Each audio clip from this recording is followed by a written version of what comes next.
Ushbu loyiha Zarafshon fermer xo'jaligi bilan chegaradosh bo'lib, ushbu loyiha Agrobank hamkorligida Namangan viloyati Chust tumani Yutmos MFE 202 konturda amalga oshirilmoqda. Bu yerda shirin makka ekilgan. Maydon hajmi 10 gektar, uzunligi 385 metr, bo'yi 220 metr.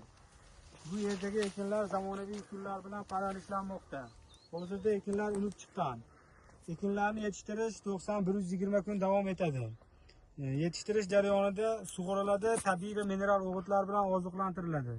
Ushbu loyihaga 52 ta dehqon xo'jaliklari biriktirilgan. Har bir dehqon uchun o'rtacha 20 sotuvdan yer maydoni to'g'ri keladi. Loyihani samarali amalga oshirish uchun lider tadbirkor Tepaqo'rg'on Agro ishlab chiqarish kooperativi biriktirilgan. Ushbu loyiha bo'yicha har bir gektaridan 82 ming dona, jami 820 ming dona hosil olish rejalashtirilgan. Mazkur ekin yig'ishtirib olingandan so'ng ikkinchi ekinga ham yuqori daromadli ekin turi ekish orqali yer egalarining daromadlari yanada oshirib boriladi.